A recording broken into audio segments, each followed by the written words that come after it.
ಒತ್ತಡದ ಜೀವನ, ಬದಲಾಗ್ತಾ ಇರೋ ಜೀವನ ಶೈಲಿ, ಜನರಿಗೆ ನೂರಾರು ಆರೋಗ್ಯ ಸಮಸ್ಯೆ. ಯಾವ ಸಮಸ್ಯೆಗೆ ಯಾವ ಚಿಕಿತ್ಸೆ ಎನ್ನುವುದೇ ದೊಡ್ಡ ಚಿಂತೆ. ಇಂತಹ ಸಮಸ್ಯೆ ಇರೋರಿಗೆ ಒಂದೇ ವೇದಿಕೆಯಲ್ಲಿ ಸಿಗುತ್ತೆ ಉತ್ತರ. ಇದೇ ಟಿವಿನ ವಿಶೇಷ ಕಾರ್ಯಕ್ರಮ ನಿಮ್ಮ ಡಾಕ್ಟರ್.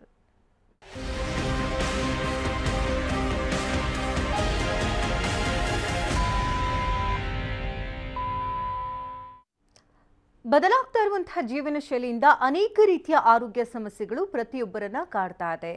ಇತ್ತೀಚಿನ ದಿನಗಳಲ್ಲಿ ಥೈರಾಯ್ಡ್ ಅನ್ನುವಂತಹ ಸಮಸ್ಯೆ ಪ್ರತಿಯೊಬ್ಬರನ್ನ ಹಿಂಡಿ ಹಿಪ್ಪೆ ಮಾಡ್ತಾ ಇದೆ. ಮಹಿಳೆಯರಲ್ಲಿ ಹಾಗೂ ಪುರುಷರಲ್ಲಿ ಇಬ್ಬರಲ್ಲೂ ಕೂಡ ಈ ಸಮಸ್ಯೆ ಕಾಡ್ತಾ ಇದೆ. ಹಾಗಾದ್ರೆ ಈ ಥೈರಾಯ್ಡ್ಗೆ ಮುಖ್ಯ ಕಾರಣಗಳೇನು? ಬಂದ ನಂತರದಲ್ಲಿ ಯಾವ ರೀತಿಯ ಚಿಕಿತ್ಸಾ ವಿಧಾನಗಳ ಮೂಲಕ ಗುಣಪಡಿಸಿಕೊಳ್ಳಬಹುದು? ಒಂದು ವೇಳೆ ಸರಿಯಾದ ಸಮಯದಲ್ಲಿ ವೈದ್ಯರನ್ನ ಸಂಪರ್ಕ ಮಾಡದೆ ಹೋದ್ರೆ ಬೇರೆ ಏನೆಲ್ಲ ಅವಾಂತರಗಳಿಗೆ ಇದು ಈಡಾಗುತ್ತೆ? ಇನ್ನು ಹೋಮಿಯೋಪತಿನಲ್ಲಿ ಯಾವ ರೀತಿ ಚಿಕಿತ್ಸಾ ವಿಧಾನಗಳ ಮೂಲಕ ಸರಿಪಡಿಸಿಕೊಳ್ಳಬಹುದು? ಇದೆಲ್ಲದರ ಬಗ್ಗೆ ಮಾಹಿತಿಯನ್ನು ಕೊಡೋದಕ್ಕೆ ನಮ್ಮ ಜೊತೆಗಿರ್ತಾರೆ ಹೋಮಿಯೋ ಕೇರ್ ಇಂಟರ್ನ್ಯಾಷನಲ್ ವೈದ್ಯರಾಗಿರ್ತಕ್ಕಂಥ ಡಾಕ್ಟರ್ ರಶ್ಮಿ ನಾಗ್ಲಿಕರ್ ಅವರು. ಬನ್ನಿ ಅವರ ಕಾರ್ಯಕ್ರಮಕ್ಕೆ ವೆಲ್ಕಮ್ ಮಾಡೋಣ. Welcome to the show. Thank you. ಇತ್ತೀಚಿನ ದಿನಗಳಲ್ಲಿ ಯಾರೇ ಒಬ್ರು ತುಂಬಾ ದಪ್ಪ ಇದ್ರು ಕೂಡ ಅಥವಾ ಆರೋಗ್ಯದಲ್ಲಿ ಏನೋ ಏರುಪೇರಾಗ್ತಾ ಇದೆ, ಹಾರ್ಮೋನ್ ಇಂಬ್ಯಾಲೆನ್ಸ್ ಆಗ್ತಾ ಇದೆ ಅಂದ ತಕ್ಷಣ ನೇರವಾಗಿ ಹೇಳೋದೇ ಥೈರಾಯ್ಡ್ ಸಮಸ್ಯೆ ಇರಬಹುದು, ಒಂದ್ಸರಿ ಚೆಕ್ ಮಾಡಿಸು ಅಂತ ಹೇಳ್ತಾರೆ. ಅಷ್ಟರ ಮಟ್ಟಿಗೆ ವೆರಿ ಕಾಮನ್ ಆಗ್ಬಿಡುತ್ತೆ. ಈಗ ನೆಗಡಿ ಕೆಮ್ಮು ಹೇಗಿರುತ್ತೆ ಹಾಗೆ ಥೈರಾಯ್ಡ್ ಅನ್ನೋದು ಪ್ರತಿಯೊಬ್ಬರ ಜೀವನದಲ್ಲಿ ಹಾಸುಹೊಕ್ಕಾಗೋಗಿದೆ. ಸೊ ಈ ಥೈರಾಯ್ಡ್ ಅಂತ ಅಂದ್ರೆ ಏನು? ಅಷ್ಟೊಂದು ಮಾರಣಾಂತಿಕನ ಇದು? ಏನ್ ಹೇಳ್ತೀರಿ? ಸೊ ಥೈರಾಯ್ಡ್ ಅಂತ ಹೇಳಿದಾಗ it is a largest endocrine gland ಅಂತ ಹೇಳ್ಬೋದು. ಅಂದರೆ ನಮ್ಮ ಕುತ್ತಿಗೆ ಮುಂಭಾಗದಲ್ಲಿರುವ ಒಂದು ದೊಡ್ಡ ನಿರ್ನಾಳ ಗ್ರಂಥಿ ಅಂತ. ಸೊ ಇದು ನಮ್ಮ ದೇಹದ ಚಟುವಟಿಕೆ ಆಗಿರ್ಬೋದು ಅಥವಾ ಪಚನಕ್ರಿಯೆ ಆಗಿರ್ಬೋದು, ಸೊ ಜೀರ್ಣಕ್ರಿಯೆ ಆಗಿರ್ಬೋದು, ಸೊ ಎಲ್ಲನೂ ನಿಯಂತ್ರಿಸುತ್ತೆ ಅಂತ ಹೇಳ್ಬೋದು. ಅಂದರೆ ಗ್ರೋತ್, ಡೆವಲಪ್ಮೆಂಟ್ ಆ್ಯಂಡ್ ಮೆಟಬಾಲಿಸಮಲ್ಲಿ ಸೊ ವೆರಿ ಇಂಪಾರ್ಟೆಂಟ್ ರೋಲನ್ನು ಪ್ಲೇ ಮಾಡುವಂಥದ್ದು. ಸೊ ಈ ಥೈರಾಯ್ಡ್ ಗ್ಲ್ಯಾಂಡಿಂದ ಹಾರ್ಮೋನ್ ಸೆಕ್ರೇಟ್ ಆಗುತ್ತೆ, T3, T4 ಆ್ಯಂಡ್ TSH ಅಂತ ಹೇಳ್ಬೋದು. So thyroid stimulating hormone is very important. ಯಾವುದೇ ರೀತಿ ಒಂದು ಬೆಳವಣಿಗೆ ಆಗಿರ್ಬೋದು, ಹುಟ್ಟಿನಿಂದ ಒಂದು ಸಾಯುವವರೆಗೂ ವೆರಿ ಇಂಪಾರ್ಟೆಂಟ್ ಗ್ಲ್ಯಾಂಡ್ ಅಂತ ಹೇಳ್ಬೋದು. ಸೊ ಈ ಥೈರಾಯ್ಡ್ ಹಾರ್ಮೋನ್ಸಲ್ಲಿ ವ್ಯತ್ಯಾಸ ಆದರೆ ಅಥವಾ ಏರುಪೇರಾದರೆ ಸೊ ಕೆಲವು ಆರೋಗ್ಯ ಸಮಸ್ಯೆಗಳನ್ನ ನೋಡ್ತೀವಿ. ಹೈಪೋಥೈರಾಯ್ಡಿಸಮ್ ಇರ್ಬೋದು, ಹೈಪರ್ ಥೈರಾಯ್ಡಿಸಮ್ ಇರ್ಬೋದು. ಸೊ ಹೆಚ್ಚಾಗಿ ಕ್ಲಿನಿಕಲಿ ನೋಡುವಂಥದ್ದು. ಸೊ ಇನ್ನು ಸಬ್ಅಕ್ಯೂಟ್ ಥೈರಾಯ್ಡೈಟಿಸ್ ಅಂತ ಹೇಳ್ತೀವಿ. ಸೊ ಇದನ್ನು ಕೂಡ ನೋಡ್ಬೋದು. ಸೊ ಇನ್ನು ಕೆಲವು ರೇರ್ ಕಂಡೀಷನಲ್ಲಿ ಒಂದು ಗಾಯ್ಟ್ರ್ ಇರ್ಬೋದು, ಗಳಗಂಡ ರೋಗವನ್ನು ನೋಡುವಂಥದ್ದು ಇರ್ಬೋದು. ಸೊ ಇನ್ನು ಕೆಲವರಲ್ಲಿ ಆಟೋಇಮ್ಯೂನ್ ಡಿಸೀಸ್ ಅಂತ ಹೇಳ್ತೀವಿ. ಸೊ ಗ್ರೇವ್ಸ್ ಡಿಸೀಸ್ ಇರ್ಬೋದು, ಹಶಿಮೋಟೋಸ್ ಥೈರಾಯ್ಡೈಟಿಸ್ನ ನೋಡುವಂಥದ್ದು. ಸೊ ಕೆಲವು ಕಂಡೀಷನ್ಸಲ್ಲಿ ಗಾಯ್ಟ್ರ್ ಅಥವಾ ಗಳಗಂಡ ರೋಗ ಏನಿದೆ, ಸೊ ಈ ಗಂಟು ಒಂದು ಕ್ಯಾನ್ಸರ್ ಆಗಿ ಕೂಡ ಬದಲಾಗುವಂಥದ್ದು. ಸೊ ಅದನ್ನು ಥೈರಾಯ್ಡ್ ಕ್ಯಾನ್ಸರ್. ಸೊ ಒಂದು 10% ಆಫ್ ದಿ ಕೇಸಸಲ್ಲಿ ನಾವು ಈ ಥೈರಾಯ್ಡ್ ಕ್ಯಾನ್ಸರ್ನ ನೋಡುವಂಥದ್ದು. ಸೊ ನಾರ್ಮಲ್ ವ್ಯಾಲ್ಯೂಸ್ ಅಂತ ತೊಗೊಂಡಾಗ ಸೊ T3.3 to 1.5 ಇರಬೇಕು. ಸೊ ಹಾಗೆ T4 4 to 12 ಅಂತ ಹೇಳ್ತೀವಿ. So TSH 0.5 to 5.5 this is a normal range ಅಂತ ಹೇಳ್ಬೋದು. ಸೊ ಯಾವಾಗ ಈ ಹಾರ್ಮೋನಲ್ ವ್ಯತ್ಯಾಸ ಆಗುತ್ತೋ ಅಥವಾ ಏರುಪೇರಾಗುತ್ತೋ ಸೊ ಆಗ ನಾವು ಹೈಪೋಥೈರಾಯ್ಡಿಸಮ್ನ ನೋಡ್ತೀವಿ. ಸೊ ಹೈಪೋಥೈರಾಯ್ಡಿಸಮ್ ಅಂತ ಹೇಳಿದಾಗ so there is an under production of thyroid hormones ಅಂತ. ಸೊ ಅಂದರೆ ಅಗತ್ಯಕ್ಕಿಂತ ಒಂದು ಕಮ್ಮಿ ಪ್ರಮಾಣದಲ್ಲಿ ಹಾರ್ಮೋನ್ಸ್ ಉತ್ಪತ್ತಿ ಆಗ್ತಾ ಇರುತ್ತೆ. ಸೊ ಅವರಲ್ಲಿ ಕೆಲವು ರೋಗ ಲಕ್ಷಣಗಳನ್ನ ನೋಡ್ತೀವಿ. ಸಡನ್ ಆಗಿ ಒಂದು ತೂಕ ಜಾಸ್ತಿ ಆಗೋದಿರ್ಬೋದು, ಸೊ ಹೇರ್ ಫಾಲ್ ಇರ್ಬೋದು. ಸೊ ಇನ್ನು ಮಹಿಳೆಯರಲ್ಲಿ ಮುಟ್ಟಿನಲ್ಲಿ ಏರುಪೇರು ಕಾಣಿಸುತ್ತೆ. ಸೊ ಮುಟ್ಟಿನಲ್ಲಿ ವ್ಯತ್ಯಾಸ ಆಗುವಂಥದ್ದು, ಅತಿ ಹೆಚ್ಚು ಋತುಸ್ರಾವ ಆಗುವಂಥದ್ದು. ಸೊ ಅಥವಾ ಅವ್ರಿಗೆ ಒನ್ಸ್ ಇನ್ 3 months ಅಥವಾ 6 months ಮುಟ್ಟು ಬರುತ್ತೆ. ಸೊ ಇರ್ರೆಗ್ಯುಲರ್ ಮೆನ್ಸ್ಟ್ರಲ್ ಸೈಕಲ್ನ ನೋಡುವಂಥದ್ದು. ಸೊ ಅಲಾಂಗ್ ವಿತ್ ದಟ್ ಅವ್ರಿಗೆ ಮೆಂಟಲಿ ಕೂಡ ಅಫೆಕ್ಟ್ ಆಗಿರ್ತಾರೆ. ಸೊ ಮೋರ್ ಆಫ್ ಒಂದು ಡಿಪ್ರೆಷನ್ಗೆ ಒಳಗಾಗುವಂಥದ್ದು, ಮಾನಸಿಕವಾಗಿ ಖಿನ್ನತೆಗೆ ಒಳಗಾಗ್ತಿರ್ತಾರೆ. ಸೊ ಮೂಡ್ ಸ್ವಿಂಗ್ಸ್ ಹೆಚ್ಚಾಗ್ತಾ ಇರುತ್ತೆ. ಸೊ ಮೋರ್ ಆಫ್ ಡ್ರೌಸಿನೆಸ್ ಆಗುವಂಥದ್ದು. ಸೊ ಅತಿ ಹೆಚ್ಚಾಗಿ ನಿದ್ದೆ ಬರುವಂಥದ್ದು ಇರ್ಬೋದು. ಸೊ ಇನ್ನು ಮೆಮೊರಿ ಪವರ್ ದಿಸದಿಂದ ದಿಸಕ್ಕೆ ಕಮ್ಮಿ ಆಗ್ತಾ ಹೋಗುತ್ತೆ. ಸೊ ಇದು ಮೇಲ್ಸ್ ಆ್ಯಂಡ್ ಫೀಮೇಲ್ಸಲ್ಲಿ ಇಬ್ಬರಲ್ಲೂ ಕೂಡ ಕಾಣಿಸ್ಕೊಳ್ಳುವಂಥದ್ದು. ಸೊ ಇನ್ನು ಜೀರ್ಣಕ್ರಿಯೆ ಕೂಡ ಅಫೆಕ್ಟ್ ಆಗುತ್ತೆ. ಕಾನ್ಸ್ಟಿಪೇಷನ್ ಇರ್ಬೋದು, ಮಲಬದ್ಧತೆ ಆಗುವಂಥದ್ದು ಇರ್ಬೋದು. ಸೊ ಇನ್ನು ಮೇಲ್ಸಲ್ಲಿ ಕಂಡಾಗ ಮೇಲ್ ಪ್ಯಾಟರ್ನ್ ಆಫ್ ಬಾಲ್ನೆಸ್ ಅಂತ ಹೇಳ್ತೀವಿ. ಸೊ ಅಥವಾ ಅವ್ರಿಗೆ ಅತಿ ಹೆಚ್ಚಾಗಿ ಶೀಘ್ರಸ್ಖಲನ ಆಗುವಂಥದ್ದು, ಸೆಕ್ಷುವಲ್ ಪ್ರಾಬ್ಲಮ್ ಆಗುವಂಥದ್ದು. So that can lead to sterility ಅಂತ ಹೇಳ್ಬೋದು. ಸೊ ಮಕ್ಕಳಾಗದೇ ಇರೋದಕ್ಕೆ ಒಂದು ಕಾರಣ ಕೂಡ ಈ ಹೈಪೋಥೈರಾಯ್ಡಿಸಮಿಂದ ಬರುವಂಥದ್ದು. ಸೊ ಇನ್ನು ಹೆಚ್ಚಾಗಿ ಅದರ್ ಕಂಡೀಷನ್ ಆಫ್ ಥೈರಾಯ್ಡ್ ಸಮಸ್ಯೆ ಅಂತ ಹೇಳಿದಾಗ ಸೊ ಹೈಪರ್ ಥೈರಾಯ್ಡಿಸಮ್ ಅಂತ ಹೇಳ್ತೀವಿ. ಸೊ ಹೈಪರ್ ಥೈರಾಯ್ಡಿಸಮ್ ಅಂದರೆ ಅತಿ ಹೆಚ್ಚಾಗಿ ಹಾರ್ಮೋನ್ಸ್ ಬಿಡುಗಡೆ ಆಗ್ತಾ ಇರುತ್ತೆ. ಸೊ ಅವರಲ್ಲಿ ಮೆಟಬಾಲಿಕ್ ಪ್ರೊಸೆಸ್ ತುಂಬ ಹೆಚ್ಚಾಗಿರುತ್ತೆ. So that can be due to autoimmune disease ಇರ್ಬೋದು ಅಥವಾ ಹಲವಾರು ಕಾರಣಗಳಿಂದ ಬಂದಿರುವಂಥದ್ದು ಇರ್ಬೋದು. ಸೊ ಅವರಲ್ಲಿ ಒಂದು ಸಡನ್ ಆಗಿ ವೆಯ್ಟ್ ಲಾಸ್ ಆಗ್ತಿರ್ತಾರೆ. ಸೊ ಅದ್ರ ಜೊತೆ ಹೇರ್ ಫಾಲ್ ಇರ್ಬೋದು, ಸೊ ಇನ್ನು ಪಾಲ್ಪಿಟ್ ಸಮಸ್ಯೆ ಬರ್ಬೋದು. ಸೊ ಅತಿ ಹೆಚ್ಚಾಗಿ ನಾವು ನೋಡುವ ಕಂಡೀಷನ್ಸ್ ಅಂದರೆ ಅನುವಂಶೀಯವಾಗಿ ನೋಡ್ತೀವಿ. ಸೊ ಫ್ಯಾಮಿಲಿ ಹಿಸ್ಟ್ರಿ ಇದೆ, ಮನೆಯಲ್ಲಿ ಅಮ್ಮಂಗಿದೆ, ಅಜ್ಜಿಗಿದೆ ಅಂದಾಗ ಸೊ ಒಂದು ಮಕ್ಳಿಗೆ ಬರೋ ಚಾನ್ಸಸ್ ಹೆಚ್ಚು ಅಂತ ಹೇಳುವಂಥದ್ದು ಇರ್ಬೋದು. ಸೊ ಅಥವಾ ಅಯೋಡಿನ್ ಡೆಫಿಷಿಯನ್ಸಿಯಿಂದ ಕೂಡ ಈ ಥೈರಾಯ್ಡ್ ಸಮಸ್ಯೆ ಬರ್ಬೋದು. ಎಸ್ಪೆಷಲಿ ಗಾಯ್ಟ್ರ್ ಅಥವಾ ಗಳಗಂಡ ರೋಗ ಅಂತ ತಗೊಂಡಾಗ ಸೊ ಅಯೋಡಿನ್ ಡೆಫಿಷಿಯನ್ಸಿಯಿಂದ ಬರುವಂಥದ್ದು. ಒಬ್ರು ಕಾಲರ್ ಇದ್ದಾರೆ, ಮಾತನಾಡ್ಸೋಣ. ಹೊಸಕೋಟೆಯಿಂದ ಮಂಜುಳಾ ಕರೆ ಮಾಡಿದ್ದಾರೆ. ನಮಸ್ತೆ ಮಂಜುಳಾ ಅವರೇ. ಮಂಜುಳಾ ಅವರೇ, ಧ್ವನಿ ಕೇಳ್ತಾ ಇದೆಯಾ? ಕೇಳಿಸ್ತಿದೆ. ಡಾಕ್ಟರ್ ಇದ್ದಾರೆ, ಮಾತನಾಡಿ. ಹಲೋ, ನಮಸ್ತೆ ಅಮ್ಮ, ಹೇಳಿ. ಮೇಡಮ್, ನನಗೆ ಈಗ ನೀವು ಹೇಳಿದ್ರಲ್ಲ ಮೇಡಮ್, ಥೈರಾಯ್ಡು ಇದೆ. ಥೈರಾಯ್ಡ್ ಬಂದ್ಬಿಟ್ಟು ಹೈಪರ್ ಥೈರಾಯ್ಡು. ಓಕೆ. 100 mg ತಗೊಂತಾ ಇದೀನಿ. ಬಟ್ ನನಗೆ 2 months ಇಂದ ಮೆನ್ಸಸ್ ಅಂತೂ ಹಾಕ್ತಾ ಇದ್ದೀನಿ, ಬಟ್ ತೀವ್ರ ಹೋಗ್ತಾ ಇದೆ. ಓಕೆ. ಸಿಕ್ಕಾಪಟ್ಟೆ ಅಂದ್ರೆ 9 to 10 days ಹೋಗ್ತಾ ಇದೆ ನನಗೆ ಮೈಯಲ್ಲಿ. ಓಕೆ. ಎಷ್ಟು ದಿವಸದಿಂದ ನನ್ನ ಈ ಥರ ವೆಯ್ಟ್ ಬಂದ್ಬಿಟ್ಟು ಸಮಸ್ಯೆ ಇದೆ? 105 ಇದ್ದೀನಿ. ಓಕೆ. ಎಷ್ಟು ದಿವಸದಿಂದ ಈ ಥರ ಸಮಸ್ಯೆ ಇದೆ ನಿಮಗೆ? ಮೇಡಮ್, ನನಗೆ 2 months ಇಂದ ಇದೆ. ನನಗೆ ಥೈರಾಯ್ಡ್ ಬಂದ್ಬಿಟ್ಟು 6 years ಇಂದ ಇದೆ. ಓಕೆ. 2 months ಇಂದನೇ ಈ ತರ ಆಗ್ತಾ ಇದೆ ನನಗೆ. ಓಕೆ. ಡೋಸೇಜ್ ಅಷ್ಟೇ ಇದೆಯಮ್ಮ ಅಥವಾ ನಿಮಗೆ ವ್ಯತ್ಯಾಸ ಆಗಿದೆಯಾ? ಡೋಸೇಜಲ್ಲಿ ಇನ್ಕ್ರೀಸ್ ಏನಾದ್ರು ಆಗಿರುವಂಥದ್ದಾ? ಮೇಡಮ್, ಅರ್ಥ ಆಗ್ಲಿಲ್ಲ, ಕೇಳಿಸ್ತಿಲ್ಲ. ಟ್ಯಾಬ್ಲೆಟ್ ಡೋಸೇಜ್ ಈಗ 100 mg ತಗೊಳ್ತಿದ್ದೀರಾ ಅಂತ ಹೇಳಿದ್ರಿ. ಸೊ ಅದಕ್ಕಿಂತ ಮುಂಚೆ ಕಮ್ಮಿ ಇತ್ತಾ ಅಥವಾ ಈಗ ಜಾಸ್ತಿ ಮಾಡಿದ್ದೀರಾ ಡೋಸೇಜ್? ಮೇಡಮ್, ಫಸ್ಟ್ ಅಲ್ಲಿ ನಾನು 25 mg ತಗೊಂತಾ ಇದ್ದೆ. ಓಕೆ. ಆಮೇಲೆ 50ಗೆ ಬಂದೆ. ಇವಾಗ ಲಾಸ್ಟ್ ಮಂತ್ ನಾನು ಥೈರಾಯ್ಡ್ ಟೆಸ್ಟ್ ಮಾಡಿಸಿ ಡಾಕ್ಟರ್ ಹತ್ರ ತೋರಿಸಿದಕ್ಕೆ ನನಗೆ 100 mg ಕೊಡ್ತಾ ಇದ್ದಾರೆ. ಓಕೆ. ನೋಡಿ, ನಿಮಗೆ ಹೇಳ್ತಿರೋ ಪ್ರಕಾರ ಹೈಪೋಥೈರಾಯ್ಡಿಸಮ್ ಅಂತ ಹೇಳ್ತೀವಿ. ಸೊ ಹಾರ್ಮೋನಲ್ ಸಪ್ಲಿಮೆಂಟ್ಸ್ ತೊಗೊಳ್ತಿದ್ದೀರಾ. ಸೊ ಶುರುನಲ್ಲಿ 25 mg ಶುರು ಮಾಡಿದ್ರಿ, ಸೊ ಈಗ 100 mg ಬಂದು ನಿಂತಿದೆ ಅಂತ ಹೇಳ್ತಿದ್ದೀರಾ. ಸೊ ಮೆಡಿಕೇಶನ್ ನೀವು ತೊಗೊಂಡಾಗ ಸೊ ಇದು ಸಪ್ಲಿಮೆಂಟ್ಸ್ ಅಂದರೆ ನಿಮ್ಮ ದೇಹದಲ್ಲಿ ಪ್ರೊಡಕ್ಷನ್ ಆಗ್ತಿರೋದಿಲ್ಲ. ಸೊ ಬದಲಾಗಿ ಒಂದು ಮೇಂಟೈನ್ ಮಾಡ್ತಾ ಹೋಗ್ತಾ ಇರುತ್ತೆ. ಸೊ ನೀವು ಸಮಸ್ಯೆ ಹೆಚ್ಚಾದಂಗೆಲ್ಲ ಈ ಡೋಸೇಜ್ ಕೂಡ ಜಾಸ್ತಿ ಆಗುವಂಥದ್ದು. ಸೊ ಅಥವಾ ನಿಮ್ಮ ಸಮಸ್ಯೆಗಳು ಕೂಡ ಒಂದು ತೂಕ ಜಾಸ್ತಿ ಆಗೋದಿರ್ಬೋದು, ಈ ಋತುಸ್ರಾವ ಜಾಸ್ತಿ ಆಗುವಂಥದ್ದಿರ್ಬೋದು, ಈ ಸಮಸ್ಯೆ ಹೆಚ್ಚಾಗುತ್ತೆ. ಸೊ ಖಂಡಿತ ನಿಮಗೆ ಹೋಮಿಯೋಪತಿ ಮೆಡಿಸಿನ್ಸಲ್ಲಿ ಗ್ರ್ಯಾಜುವಲ್ ಆಗಿ ನೀವು ತೊಗೊಳ್ತಿರೋ ಮೆಡಿಸಿನ್ಸ್ನ ಟೇಪರ್ ಮಾಡ್ತಾ ಬರ್ಬೋದು, ಕ್ರಮೇಣ ಕಮ್ಮಿ ಮಾಡ್ತಾ ಬರ್ಬೋದು. ಆ್ಯಂಡ್ ನಿಮ್ಮ ಸಿಂಪ್ಟಮ್ಯಾಟಿಕಲಿ ಈಗ ಋತುಸ್ರಾವ ಹೆಚ್ಚಾಗ್ತಿದೆ, ತೂಕ ಜಾಸ್ತಿ ಏನಾಗ್ತಿದ್ದಾರೆ, ಇದನ್ನು ಖಂಡಿತ ಹೋಮಿಯೋಪತಿ ಮೆಡಿಸಿನ್ಸಲ್ಲಿ ಗುಣಪಡಿಸ್ಬೋದು. ಸೊ ನಿಮ್ಮ ರಿಪೋರ್ಟ್ಸ್ ಜೊತೆಗೆ ಒಂದ್ಸರಿ ನಿಯರೆಸ್ಟ್ ಬ್ರಾಂಚಿಗೆ ನೀವು ವಿಸಿಟ್ ಮಾಡಿ ಅಮ್ಮ. ಧನ್ಯವಾದ ಮಂಜುಳಾ ಕರೆ ಮಾಡೋದಕ್ಕಾಗಿ. ಪರ್ಶಿವ ಅವರು ಕರೆ ಮಾಡಿದರೆ ಚಾಮರಾಜನಗರದಿಂದ. ನಮಸ್ತೆ ಪರ್ಶಿವ ಅವರೇ. ನಮಸ್ಕಾರ ಮೇಡಮ್. ಡಾಕ್ಟರ್ ಇದ್ದಾರೆ, ಮಾತನಾಡಿ. ಹಲೋ, ನಮಸ್ಕಾರ ಮೇಡಮ್. ಹಾಂ ನಮಸ್ತೆ, ಹೇಳಿ. ಮೇಡಮ್, ನಮ್ದು ಥೈರಾಯ್ಡ್ದು ಪ್ರಾಬ್ಲಮ್ ಇದೆ ಮೇಡಮ್. ಓಕೆ. ಅದಕ್ಕೋಸ್ಕರ ಕಾಲ್ ಮಾಡಿದ್ವಿ ಮೇಡಮ್. ಓಕೆ. ಸೊ ಎಷ್ಟು ವರ್ಷದಿಂದ ಸಮಸ್ಯೆ ಇದೆ? ಏನು ಸಿಂಪ್ಟಮ್ಸ್ ಕಾಣಿಸ್ತಿದೆ ನಿಮಗೆ? ಮೇಡಮ್, ಸಿಂಪ್ಟಮ್ಸ್ ಏನಿಲ್ಲ ಮೇಡಮ್. ನಾವು ಹಾಸ್ಪಿಟ್ಲಿಗೆ ಜನರಲ್ ಚೆಕಪ್ ಮಾಡ್ಸಕ್ಕೆ ಹೋದಾಗ ಮೇಡಮ್. ಓಕೆ. ಮೇಡಮ್, ನಮ್ಮ ಪೊಲೀಸ್ ಮೇಡಮ್. ನಾವು ಇಯರ್ಲಿ ಒಂದ್ಸರಿ ಮೆಡಿಕಲ್ ಚೆಕಪ್ ಮಾಡ್ತಾರೆ ಮೇಡಮ್ ನಮ್ಮ ಡಿಪಾರ್ಟ್ಮೆಂಟ್ ಇಂದ. ಓಕೆ.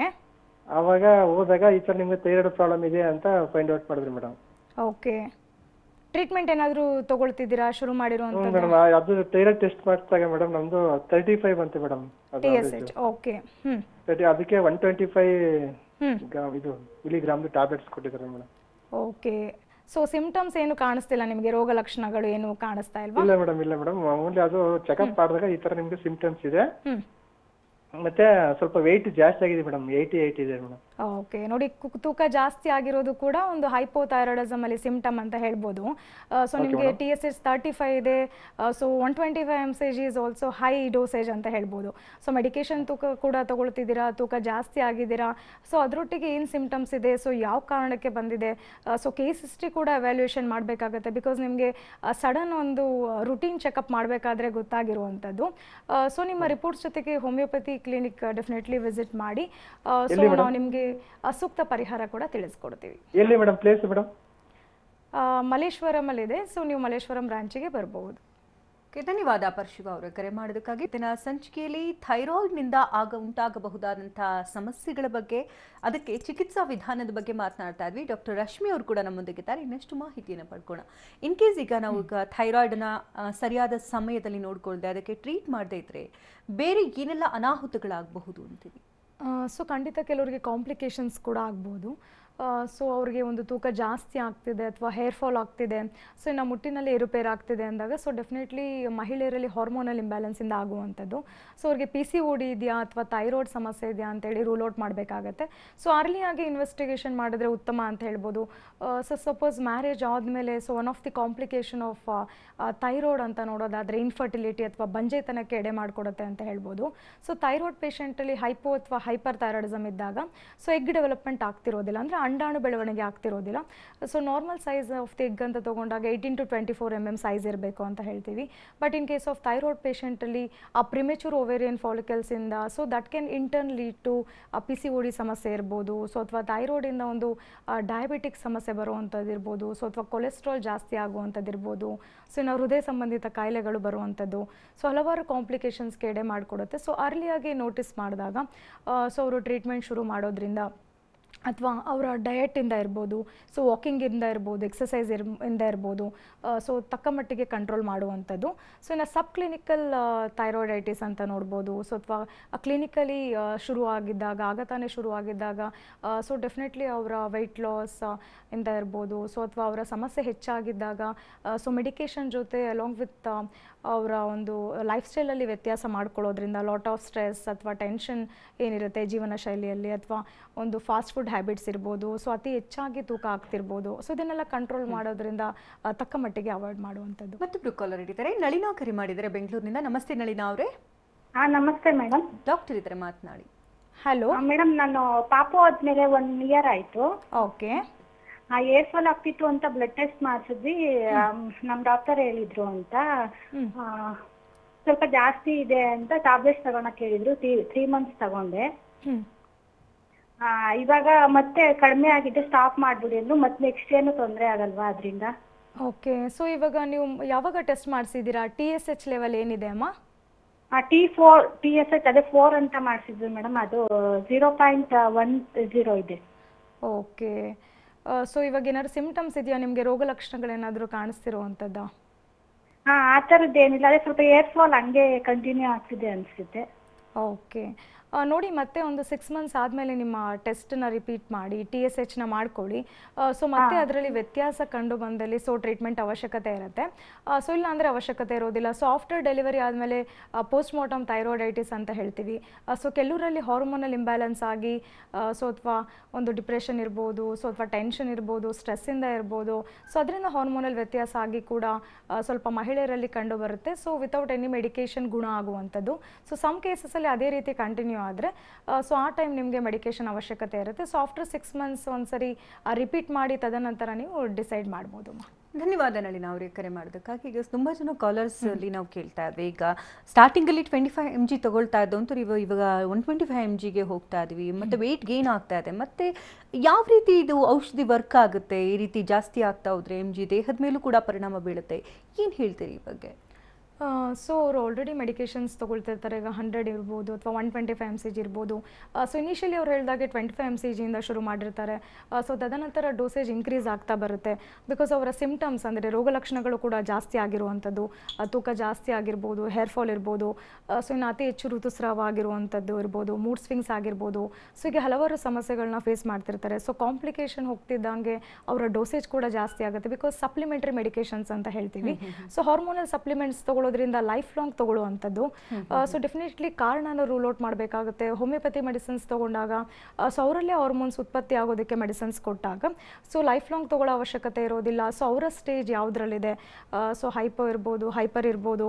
ಸೊ ಸಮ್ಟೈಮ್ಸ್ ಗ್ಲ್ಯಾಂಡ್ ಕೂಡ ರಿಮೂವ್ ಮಾಡಿರ್ತಾರೆ. ಪಾರ್ಷಿಯಲ್ ಥೈರಾಯ್ಡಕ್ಟಮಿ ಅಥವಾ ಕಂಪ್ಲೀಟ್ ಥೈರಾಯ್ಡಕ್ಟಮಿ ಮಾಡಿರುವಂಥದ್ದು ಇರ್ಬೋದು, ಅಥವಾ ರೇಡಿಯೋ ಆಕ್ಟಿವ್ ಅಯೋಡಿನ್ ಥೆರಪಿ ಅಂತ ಹೇಳ್ತೀವಿ.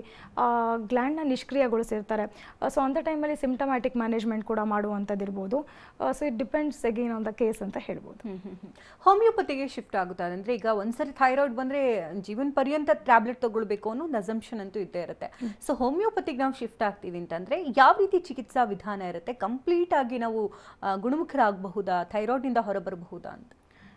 ಸೊ ಡಿಪೆಂಡ್ಸ್ ಅಂತ ಹೇಳ್ಬೋದು. ಸೊ ಕಾನ್ಸ್ಟಿಟ್ಯೂಷನಲ್ ಥೆರಪಿ ಅಂತ ಇರುತ್ತೆ. ಸೊ ಯಾವ ಕಾರಣದಿಂದ ಅವ್ರಿಗೆ ಥೈರಾಯ್ಡ್ ಬಂದಿದೆ ಅನ್ನೋದು ಇಂಪಾರ್ಟೆಂಟ್ ಆಗಿರುತ್ತೆ. ಸೊ ಫ್ಯಾಮಿಲಿ ಹಿಸ್ಟ್ರಿಯಿಂದ ಬಂದಿರುವಂಥದ್ದು, ಸೊ ಅಥವಾ ಅವರ ಆ ಲೈಫ್ ಸ್ಟೈಲಿಂದ ಬರುವಂಥದ್ದು, because more of obesity can also lead to hypothyroidism ಅಂತ ಹೇಳ್ಬೋದು. ಸೊ ಅದರಿಂದ ತೂಕ ಜಾಸ್ತಿ ಆಗ್ತಿರ್ಬೋದು, ಅಥವಾ ಲಾಟ್ ಆಫ್ ಸ್ಟ್ರೆಸ್, ಟೆನ್ಷನಿಂದ ಕೂಡ ಹಾರ್ಮೋನಲ್ ಇಂಬ್ಯಾಲೆನ್ಸ್ ಆಗಿರುವಂಥದ್ದು ಇರ್ಬೋದು. ಸೊ ಅಯೋಡಿನ್ ಡೆಫಿಷಿಯನ್ಸಿಯಿಂದ ಆಗಿರ್ಬೋದು, ಅಥವಾ ಕೆಲವರಿಗೆ ಪ್ರೆಗ್ನೆನ್ಸಿನಲ್ಲಿ ಬಂದಿರುತ್ತೆ, ಅಥವಾ ಆಫ್ಟರ್ ಡೆಲಿವರಿ ಬಂದಿರುತ್ತೆ. ಸೊ ಯಾವ ಕಾರಣದಿಂದ ಬಂದಿದೆ ಅಂತ ತಿಳ್ಕೊಳ್ಬೇಕಾಗತ್ತೆ. ಸೊ ತದನಂತರ ಕೇಸ್ ಎವ್ಯಾಲ್ಯೂಷನ್ ಮಾಡಿ ಅವರಿಗೆ ಕಾನ್ಸ್ಟಿಟ್ಯೂಷನಲ್ ಟ್ರೀಟ್ಮೆಂಟ್ ಕೊಡೋದ್ರಿಂದ ಸೊ ಕ್ರಮೇಣ ಅವರ ಡೋಸೇಜ್ ಕೂಡ ಕಮ್ಮಿ ಮಾಡ್ಕೊಳ್ತಾ ಬರ್ಬೋದು. ಆ್ಯಂಡ್ ಕಂಪ್ಲೀಟಾಗಿ ಕೆಲವು ಕೇಸಸಲ್ಲಿ ಕ್ಯೂರ್ ಆಗುತ್ತೆ. ಸೊ ಇನ್ನು ಕೆಲವು ಕೇಸಸಲ್ಲಿ ಸಿಂಪ್ಟಮ್ಯಾಟಿಕ್ ಮ್ಯಾನೇಜ್ಮೆಂಟ್ನ ಮಾಡುವಂಥದ್ದು. ಇನ್ನು ಲೈಫ್ ಸ್ಟೈಲ್ ಅನ್ನೋದು ಹೇಗಿರಬೇಕು, ಆಹಾರ ಪದ್ಧತಿ ಹೇಗಿರಬೇಕು? ಸೊ ಇನ್ನು ಲೈಫ್ ಸ್ಟೈಲ್ ಅಂತ ಬಂದಾಗ ಸೊ ಒಂದು weight management is also very important in case of hypothyroidism ಅಂತ ಹೇಳ್ಬೋದು. ಒಂದು ತೂಕ ಕಂಟ್ರೋಲ್ ಇಟ್ಕೊಳ್ಳೋದಿರ್ಬೋದು, ಅದ್ರ ಜೊತೆಗೆ ಎಕ್ಸಸೈಸ್ ಇರ್ಬೋದು, ವಾಕಿಂಗ್ ಇರ್ಬೋದು.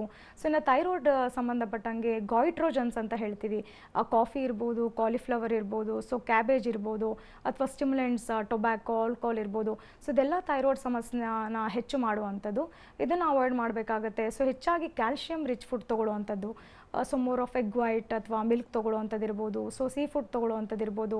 ಸೊ ಇದರಿಂದ ಅವ್ರಿಗೆ ಒಂದು ಫರ್ದರ್ ಆಸ್ಟಿಯೋಪೊರೋಟಿಕ್ ಚೇಂಜಸ್ ಅರ್ಲಿಯಾಗಿ ಏನಾಗುತ್ತೆ ಅದನ್ನು ಕೂಡ ತಡೆಗಟ್ಟಬಹುದು. ಅಂದರೆ ಎಷ್ಟು ದಿನಗಳ ಕಾಲ ಈ ಒಂದು ಹೋಮಿಯೋಪತಿ ಚಿಕಿತ್ಸೆನ ಪಡೆದುಕೊಳ್ಬೇಕಾಗುತ್ತೆ? So duration of the treatment again depends on the case ಅಂತ ಹೇಳ್ಬೋದು. ಸೊ ಅವ್ರಿಗೆ ಎಷ್ಟು ವರ್ಷದಿಂದ ಸಮಸ್ಯೆ ಇದೆ, ಥೈರಾಯ್ಡ್ ಸಮಸ್ಯೆ ಇದೆ, ಸೊ ಎಷ್ಟು ವರ್ಷದಿಂದ ಅವ್ರು ಆಲ್ರೆಡಿ ಮೆಡಿಕೇಷನ್ ತೊಗೊಂಡಿರ್ತಾರೆ. ಸೊ ಸಮ್ಟೈಮ್ಸ್ 10 to 15 ಇಯರ್ಸಿಂದ ಮೆಡಿಕೇಷನ್ ತೊಗೊಳ್ತಿರ್ತಾರೆ.